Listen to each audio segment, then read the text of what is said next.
Exam institute Prayagraj के YouTube channel पर मैं एसके सर आप सभी दोस्तों का स्वागत करता हूं। आज की सेशन में मैं क्लास 10th के एक नंबर में पूछे जाने वाले क्वेश्चन जो कि हर वर्ष उसी टाइप से आते रहे हैं और इस वर्ष भी इसी टाइप से आएंगे क्वेश्चन। तो दोस्तों क्वेश्चन को ध्यान से समझिएगा। देखिए पहला नंबर क्वेश्चन है, बिंदु 5,0 और -12,0 के बीच की दूरी ज्ञात कीजिए। एक नंबर में सभी क्वेश्चन जो है हमेशा आते रहे हैं। तो इसमें दिया गया है बिंदु, दो बिंदु दिया गया है। तो हम मान लेते हैं पहला बिंदु जो है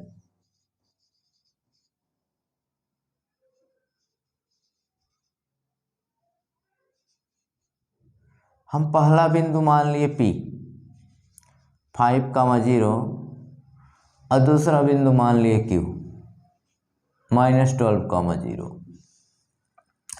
इनके निर्देशांक x1 y1 और x2 y2 मान लेते हैं और इनके बीच की दूरी स्मॉल d।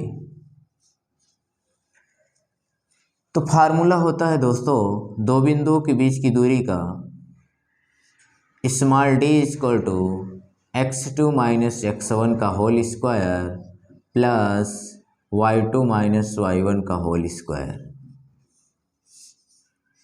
इसमें दोस्तों x2 का वैल्यू कितना है, -12 पुट कर देंगे, माइनस x1 का वैल्यू 5 स्क्वायर प्लस y2 का वैल्यू 0 और y1 का वैल्यू 0 का स्क्वायर। ये दोनों दोस्तों माइनस माइनस में ही है तो हम इसको दोनों ऐड कर लेंगे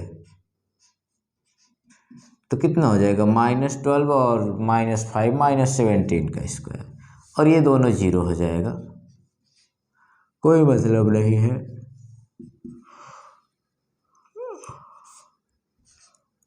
-17 का स्क्वायर, -17 का स्क्वायर का मतलब होता है -17 इंटू -17।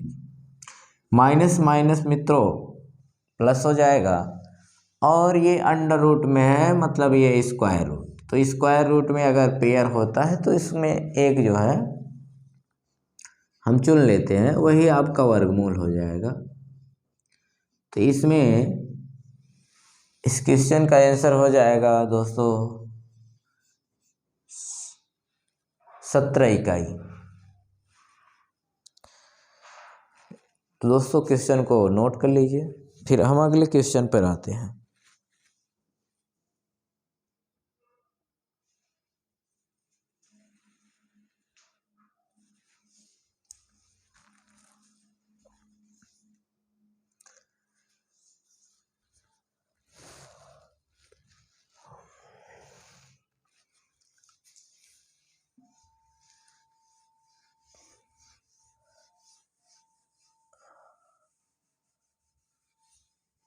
अगला क्वेश्चन है दोस्तों, यदि द्विघात समीकरण 3x² - 6x + के मूल समान है तो k का मान ज्ञात कीजिए। तो k का मान ज्ञात कीजिए। इसमें द्विघात समीकरण दिया गया है।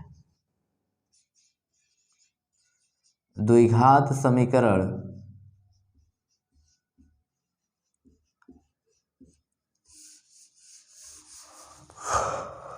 क्या दे दिया गया है, 3x² - 6x + k = 0 के मूल समान। अगर दोस्तों द्विघात समीकरण के मूल समान होते हैं तो विविक्तिकर d का वैल्यू 0 होता है। तो सबसे पहले ये द्विघात समीकरण को हम द्विघात समीकरण के व्यापक समीकरण से तुलना करेंगे। ax² + bx + c से तुलना करने पर, अब तुलना करने में दोस्तों a का वैल्यू हो जाएगा 3 यहाँ एक्स स्क्वायर के बगल में ए है, यहाँ एक्स स्क्वायर के बगल में 3 है, तो ए इक्वल टू 3। यहाँ एक्स के बगल में बी है, यहाँ एक्स के बगल में क्या है, -6 है, तो बी का मान हो जाएगा -6। यहाँ सी का जो है हो जाएगा मान के। अब विविक्तीकरण होता है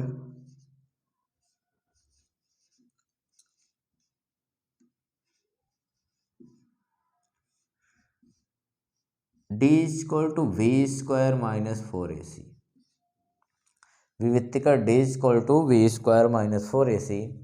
यहाँ मूल समान है कह रहा है। अगर मूल समान होता है तो यहाँ d के प्लेस पर हम क्या रखेंगे, 0। b का वैल्यू क्या है, -6 का स्क्वायर। 4 इंटू सी का वैल्यू है 3 और सी का वैल्यू है स्मॉल के। 0 इक्वल टू -6 स्क्वायर प्लस 36 और 4 का 3 मल्टीप्लाई करेंगे 12 के। 12 के हम इस पक्ष में लाएंगे तो ये +12 के हो जाएगा इक्वल टू 36। और ये डिवाइड कर देंगे तो कितनी बार जाएगा, 12 का अगर डिवाइड कर देंगे 36 में तो ये 3 बार में कैंसिल हो जाएगा। तो यहाँ के की वैल्यू आपका 3 हो जाएगा, यही आपका आंसर हो जाएगा। हाँ दोस्तों, इसको भी नोट कर लीजिए, फिर अगले क्वेश्चन पर हम चलते हैं।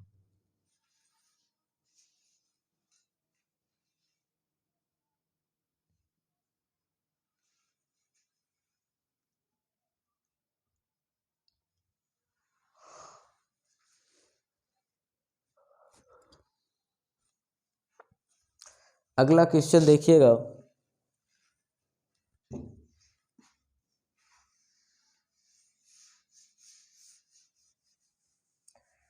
क्वेश्चन हम अगले पर चर्चा करने जा रहे हैं। देखिएगा, बहुत ही इंपॉर्टेंट क्वेश्चन है। कह रहा है बिंदु -6, 8 की मूल बिंदु से दूरी ज्ञात कीजिए। एक बिंदु दिया है, क्वेश्चन नंबर 3 का सॉल्यूशन। बिंदु कह रहा है कि बिंदु -6, 8 की मूल बिंदु से दूरी। अब मूल बिंदु क्या होता है दोस्तों, मूल बिंदु होता है 0, 0। मूल बिंदु का मान होता है, नल पॉइंट का वैल्यू होता है 0, 0। -6, 8। अब मूल बिंदु 0, 0 से दूरी ये पूछ रहा है। ये हम मान लीजिए पॉइंट P मान लिए, इसको Q मान लिए पहले को। अब पहले का हम कोऑर्डिनेट मान लेते हैं x1, y1 और दूसरे का मान लेते हैं x2, y2। फिर से वही फार्मूला यूज करेंगे जो पहले में यूज किए थे। Small d equal to x2 - x1 का whole square plus y2 - y1 का होल स्क्वायर। अब इसी वैल्यू पुट कर देंगे। देखिएगा ध्यान से, small d equal to x2 का वैल्यू 0, x1 का वैल्यू -6। अगर हम यहाँ -6 रखते हैं, अब पूरे का होल स्क्वायर प्लस y2 की वैल्यू 0, y1 की वैल्यू 8।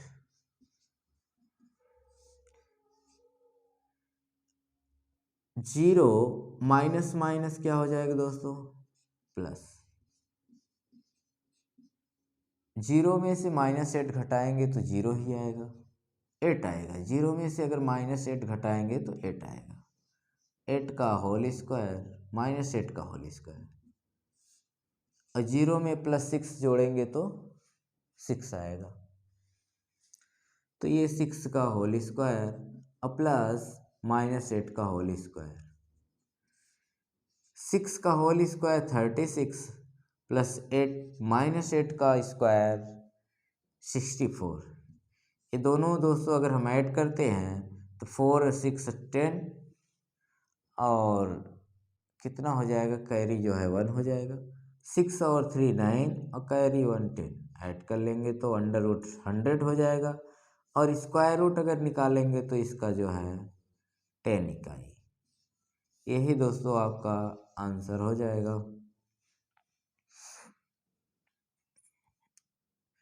अगला जो है क्वेश्चन आता है,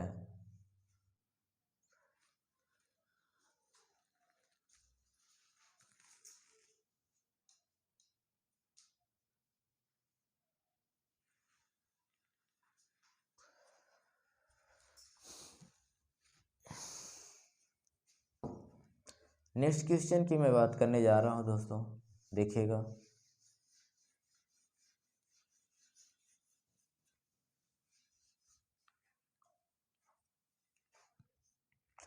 अगला है 4 नंबर क्वेश्चन। कह रहा है कि समांतर श्रेणी 3 कामा 1 कामा -1 -3 डॉट डॉट डॉट के लिए सर्वांतर ज्ञात कीजिए। समांतर श्रेणी दिया गया है,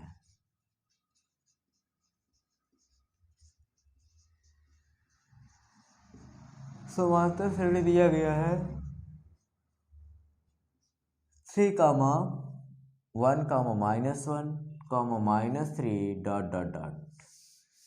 इसमें आपका प्रथम पद हो जाएगा स्मॉल a इक्वल टू 3 और इसमें के लिए सर्वांतर ज्ञात कीजिए।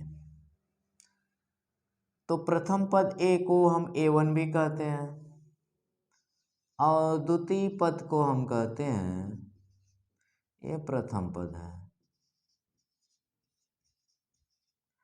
द्वितीय पद को हम a2 से दिखाते हैं, a2 इक्वल टू 1।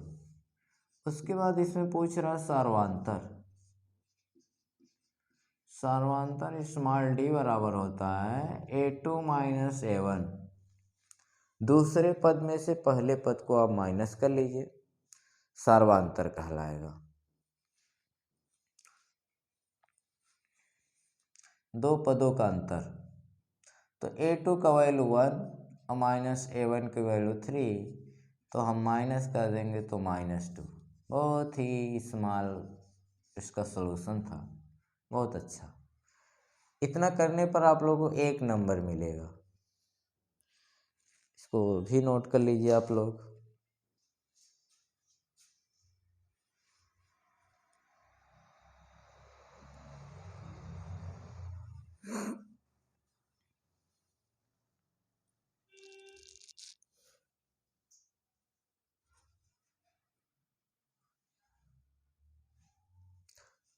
हाँ दोस्तों, अगला क्वेश्चन देखिएगा। क्वेश्चन नंबर हम 5 पर आते हैं। देखिए 5 नंबर क्या है, कह रहा है कि बहुपद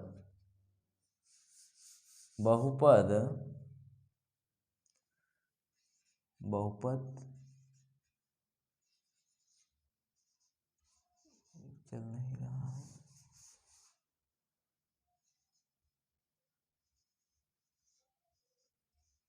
बहुपद x² + 7x + 10 के शून्य ज्ञात कीजिए। तो सबसे पहले इसका हम गुणनखंड करेंगे। गुणनखंड कैसे करेंगे, यहाँ x² का गुणांक कोई है ही नहीं, तो इसमें जो है दूसरा रूल, अगर x का गुणांक होता है तो उसमें दूसरा रूल लगता है। देखिएगा x को गुणांक नहीं है तब कैसे हम करते हैं, तो डायरेक्ट जो है अचर पद पहले देखते हैं। अचर पद 10 है, क्या है 10। 10 का ऐसी दो संख्याओं से हम गुणा करते हैं कि गुणा करने पर 10 आ जाए, और उसका जो है जोड़ने या घटाने पर 5 आ जाए, 7 कितना आ जाए, 7 आ जाए। मल्टीप्लाई करने पर 10, उसको ऐड या सब्ट्रैक्ट करने पर 7 आ जाए। तो देखिए कौन कौन सी संख्याएं हैं। 2 5 जा 10 और 2 में 5 ऐड अगर कर देंगे तो कितना, 7। 2 में 5 ऐड कर देंगे तो 7।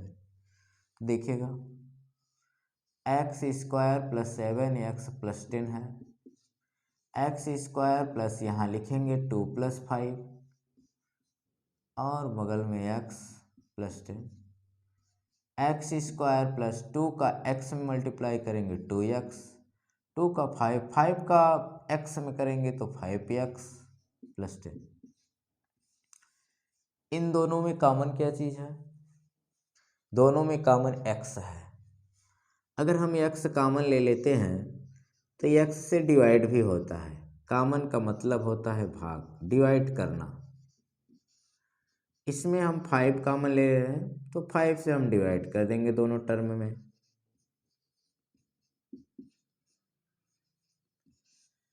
अब देखिएगा यहाँ x से x कैंसिल हो जाएगा, एक x से यहाँ बचेगा, यहाँ दोनों कैंसिल हो जाएगा, यहाँ 5 से 5 टोटल कट जाएगा, ये 5 1 जा 5, 5 2 जा 10।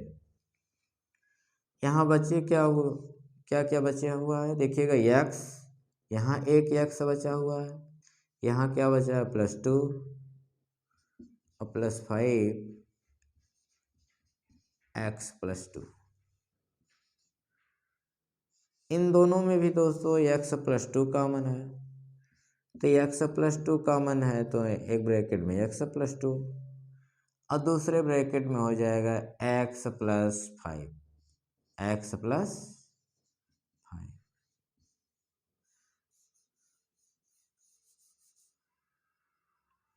ये आपका जो है गुणनखंड हो जाएगा। और इसमें शून्य की बात कर रहा है, शून्य के लिए हम इन दोनों को 0 के बराबर दिखा देंगे। शून्य ज्ञात करने के लिए हम इन दोनों 0 को अगर बराबर दिखाते हैं तो आपका पहला शून्य हो जाएगा x plus 2 equal to 0, x equal to -2 और दूसरा शून्य हो जाएगा x plus 5 equal to 0, x equal to -5। यह आपका दूसरा शून्य हो जाएगा।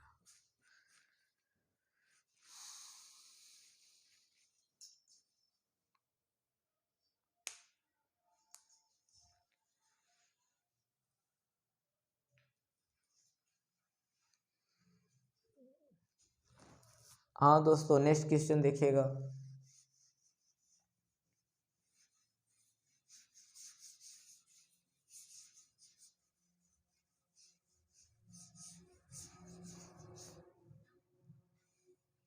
अगले क्वेश्चन बनाते हैं।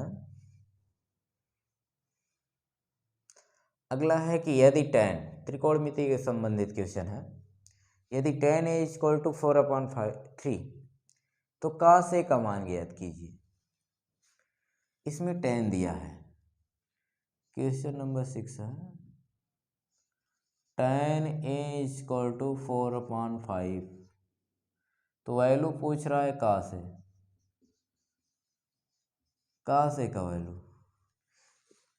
इस टाइप से अनुपात संबंधित क्वेश्चन जो है हर सेट में हर वर्ष आता रहता है 1 नंबर में।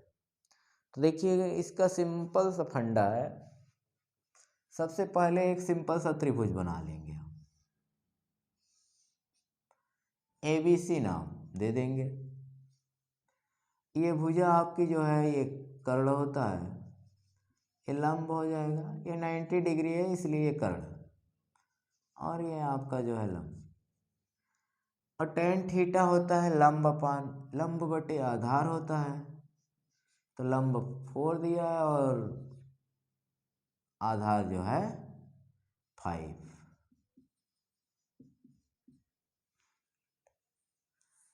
तो कर्ण नहीं दिया गया है, तो कर्ण मतलब AC का वैल्यू पहले हम निकालेंगे, उसके बाद cos में पुट कर देंगे। तो कर्ण का वैल्यू हम पाइथागोरस प्रमेय की सहायता से निकालेंगे। पाइथागोरस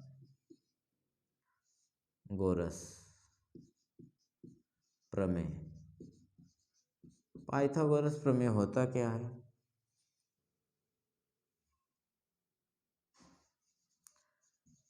किन्हीं दो भुजाओं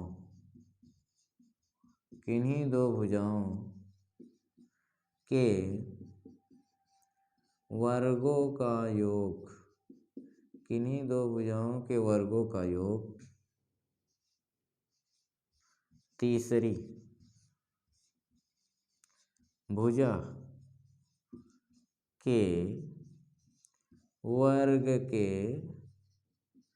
बराबर होता है। इसे ही पाइथागोरस प्रमेय कहते हैं। देखिए जैसे इसमें किन्हीं दो भुजाओं के वर्गों का योग, किन्हीं दो भुजाओं मतलब हम ए बी का स्क्वायर करें और बी सी का स्क्वायर, इनके वर्गों का योग तीसरी भुजा ए सी के स्क्वायर के बराबर होगा।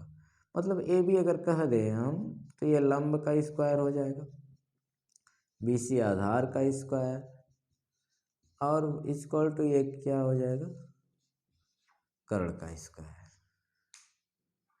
तो ये पाइथागोरस प्रमेय होता है।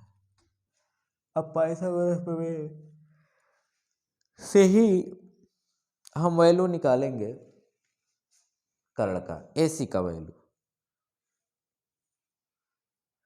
तो देखिएगा एसी का वैल्यू कैसे, तो इसमें पाइथागोरस प्रमेय फिट करेंगे।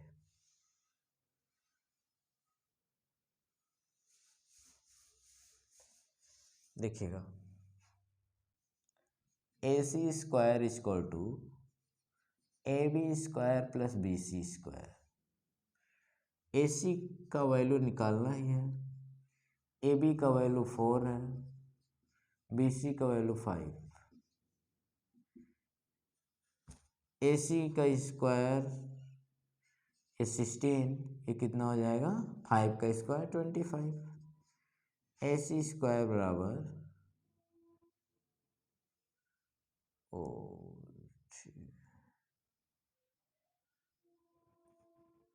इन दोनों को ऐड कर लेंगे। अब ऐड करते हैं तो कितना हो जाएगा, 5 और 6 से 11, और 2 और 1 3, और ये 4, यानी 41। ए सी स्क्वायर बराबर 40, ए सी इक्वल टू अगर लिखेंगे तो √41, ए सी का वैल्यू 41 आ गया।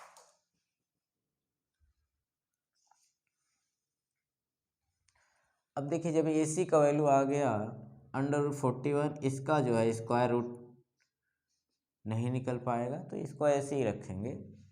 तो कर का से होता है आधार अपान में कर्ण।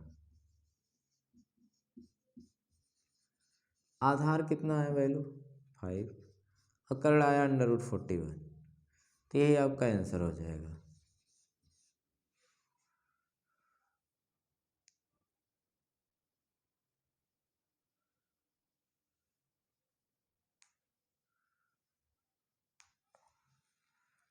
इसमें 3 दिया है, चलिए 5 बना लीजिए। नेक्स्ट क्वेश्चन आते हैं।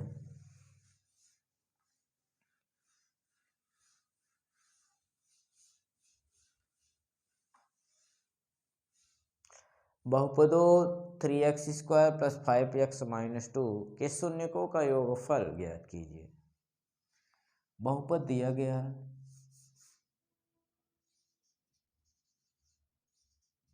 बहुपद 3x² + 5x - 2, ये बहुपद दिया गया कि शून्यकों का योगफल। तो शून्यकों का योगफल ज्ञात करने के लिए सबसे पहले हम द्विघात के व्यापक समीकरण से तुलना करेंगे। से तुलना करने पर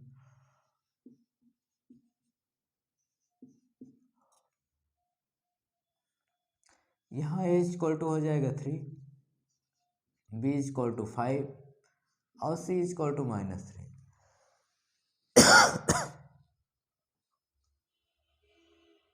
मूलों का गुणनफल देखिए, ध्यान दीजिएगा, फार्मूला आता है मूलों का योगफल। मूलों का योगफल का फार्मूला आता है α + β = -b/a। इसे हम पुट कर देंगे, b का वैल्यू 5 है तो -5 a का वैल्यू है 3, -5/3। अगर इसी में पूछ ले मूलों का गुणनफल, मूलों का गुणनफल, तो ये होता है alpha into beta equal to C/A, C/A। तो C का वैल्यू है 3, -2 अपान A का वैल्यू 3, तो -2/3 हो जाएगा। दोस्तों नोट कर लीजिए।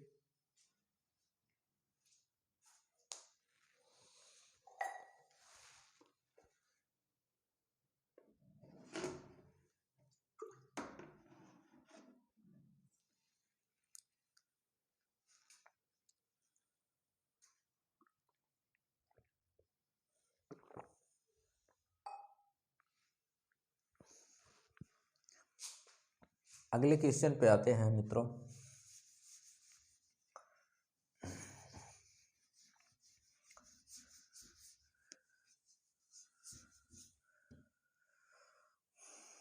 क्वेश्चन नंबर है 8, देखिएगा। क्वेश्चन नंबर 8 है 15, 18, 24 का लसा। तो देखिए लस ज्ञात करना है, तो सबसे पहले तीनों का हम गुणनखंड कर लेंगे। 15 का जो है गुणनखंड 3 × 5, 18 का गुणनखंड हो जाएगा 2 × 3 × 3,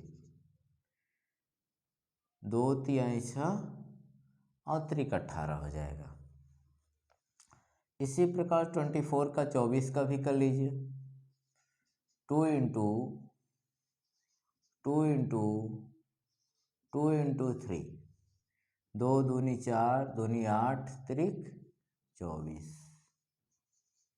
अब देखिए इसका लसा जो है, लसा क्या होता है? लसा वह छोटी छोटी संख्या होता है जिससे सभी संख्याएं जो है विभाजित हो जाए।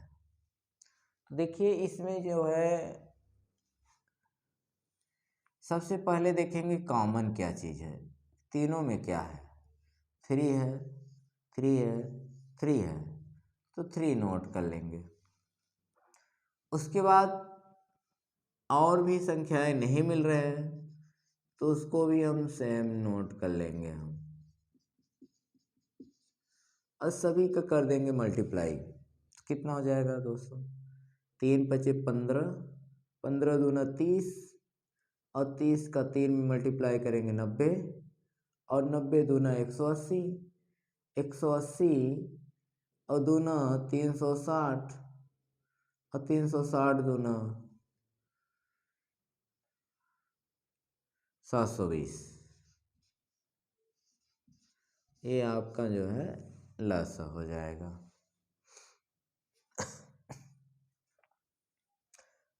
पहले कॉमन सभी में जो रहेगा उसको, अब बाकी जो नहीं भी है कॉमन उसको सभी नोट कर लेंगे, वही लसा हो जाएगा।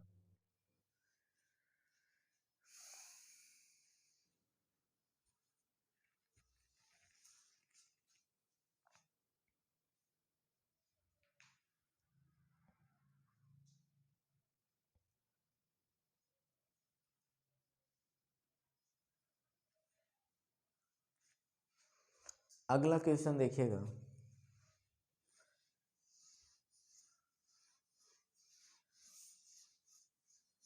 क्वेश्चन नंबर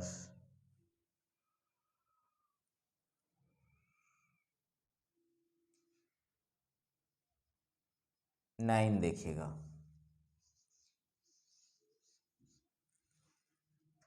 यदि 3 काट a = 4 तो sec a का मान ज्ञात कीजिए। 3 काट a = 4 तो sec a का मान ज्ञात कीजिए। कॉट ए इक्वल टू यहाँ से हो जाएगा 4/3, 3 इस तरफ मल्टीप्लाई है और उस तरफ जाएगा दाएं तरफ तो डिवाइड में हो जाएगा। इस टाइप का अनुपात से संबंधित जितने भी क्वेश्चन हैं सबसे पहले सिंपल सा ट्रायंगल बनाएंगे हम, और ये साइड्स का नाम जो है हाइपोटेनियस कर्ण, और ये बेस हो जाएगा, और ये परपेंडिकुलर।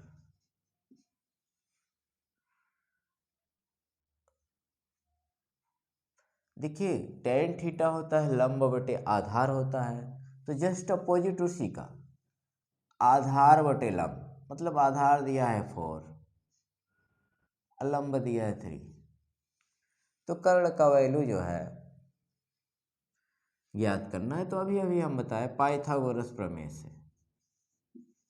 पाइथागोरस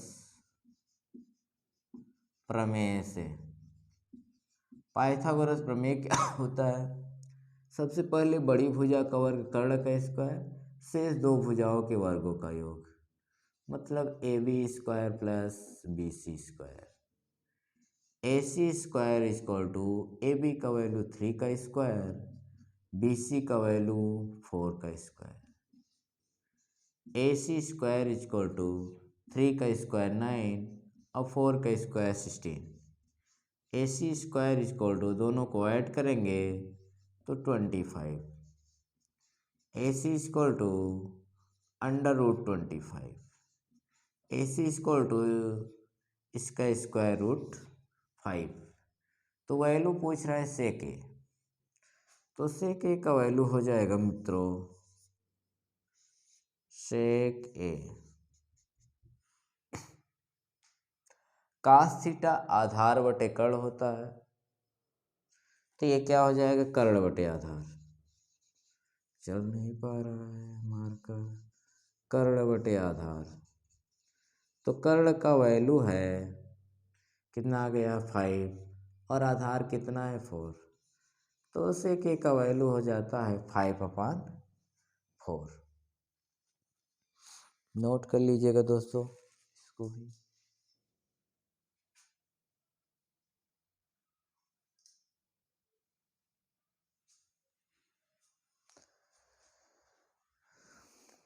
अगले क्वेश्चन पर चलते हैं। Question number 10।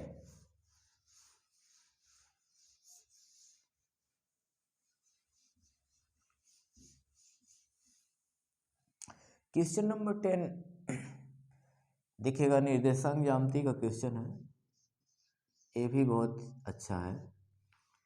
कह रहा है कि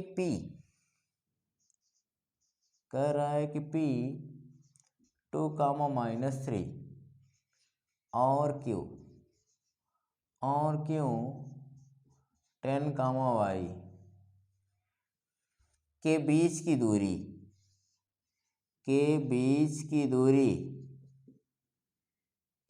की दूरी 10 मात्रक, तो y का वैल्यू ज्ञात कीजिए। P दिया है 2, -3, Q दिया है 10, y, उनके बीच की दूरी दिया है, तो y का वैल्यू ठीक है हम जानते हैं। पहले हम निर्देशांक मान लेंगे x1, y1 और दूसरे मान लेंगे x2, y2। इनके बीच की दूरी स्मॉल d हो तो x2 - x1 का होल स्क्वायर और प्लस y2 - y1 का होल स्क्वायर। देखिएगा दोस्तों x2 का वैल्यू, अच्छा d का भी वैल्यू दिया है, d का वैल्यू हम 10 रख देंगे, 10 का स्क्वायर 10 ओनली 10। x2 का वैल्यू 10, x1 का वैल्यू 2 प्लस y2 का वैल्यू y और y1 का वैल्यू -3, तो ये +3 हो जाएगा, minus minus plus. 10 equal to √10 में से 2 घटा लीजिए तो 8 का स्क्वायर प्लस y +3 का होल स्क्वायर। अब करेंगे क्या, दोनों पक्षों का वर्ग करने पर, दोनों पक्षों का वर्ग करने पर जब हम दोस्तों वर्ग करेंगे तो इस तरफ 10 का स्क्वायर और इस तरफ अंडर रूट हट जाएगा, तो 8 स्क्वायर और बचेगा y प्लस 3 का होल स्क्वायर। 10 का स्क्वायर 100, 8 का स्क्वायर 64, इसमें a प्लस बी का होल स्क्वायर यूज होगा। a स्क्वायर प्लस 3 का स्क्वायर 9 प्लस 2 इंटू ए का वैल्यू y इंटू बी का वैल्यू 3। 100 is equal to 64। अच्छा 64 को इस तरफ हम लेते आते हैं तो -64 हो जाएगा LHS साइड में, तो y square plus 9 plus 6y। हम 9 को भी अच्छा इसको घटा लेते हैं तो 36, और 9 को हम LHS साइड में ले आएंगे -9, तो यहाँ बचेगा y स्क्वायर प्लस 6y। और इसको घटा लेते हैं दोस्तों, 36 में 9 घटा लेते हैं,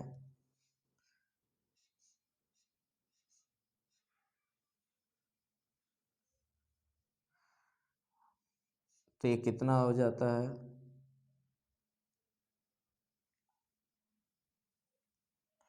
17।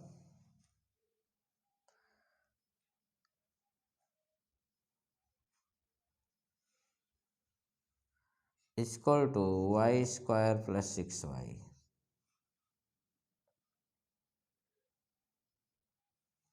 अच्छा 17 नहीं 27 हो जाएगा। और अब दोस्तों दिखाई नहीं दे रहा होगा, आप लोग यहाँ देख लीजिए, y स्क्वायर प्लस 6y और ये आरचेस साइड में जाएगा तो -27 इक्वल टू 0। यह दोस्तों बन गया आपका द्विघात समीकरण। इसको हल करेंगे, ये वही रूल, 27 का हम गुणनखंड करेंगे ऐसी दो संख्याओं से कि गुणा करने पर 27 आए और जोड़ने या घटाने पर 6, तो कितना हो जाएगा 9 त्रिक 27, और 9 में से 3 अगर घटा देंगे तो 6। अब इसी में वैल्यू रखेंगे, गुणनखंड करेंगे, y square plus 9 minus 3 y -27 equal to 0, y square plus 9y minus 3y -27 equal to 0। इन दोनों में कॉमन है y, तो ब्रैकेट में क्या हो जाएगा दोस्तों y प्लस 9, इसमें -3 इन दोनों में कॉमन है तो y प्लस 9, दोनों ब्रैकेट में y प्लस 9 कॉमन है तो y प्लस 9 एक ब्रैकेट में, दूसरे ब्रैकेट में y -3। यहाँ से अगर हम कहें यदि, तो यदि y plus 9 equal to 0, y equal to -9, तो y -3 equal to 0, y equal to 3। ये आपका जो है y का वैल्यू आ जाएगा। दोस्तों हम 10 क्वेश्चन तक करा दिए, आप लोग 11 क्वेश्चन, 12 क्वेश्चन और 13 क्वेश्चन, 14 क्वेश्चन और 15 क्वेश्चन आप लोग का ये होमवर्क रहेगा, आप लोग इसको करके आएंगे। 15 नंबर क्वेश्चन हम आप लोग दिखा देते हैं, दिखाई नहीं दे रहा होगा तो हम आप लोग दिखा देते हैं दोस्तों। ये 15 क्वेश्चन है कि अच्छी प्रकार से फेंटी गई 52 पत्तों की एक गड्डी में से एक इक्का निकालने की प्रायिकता क्या होगी।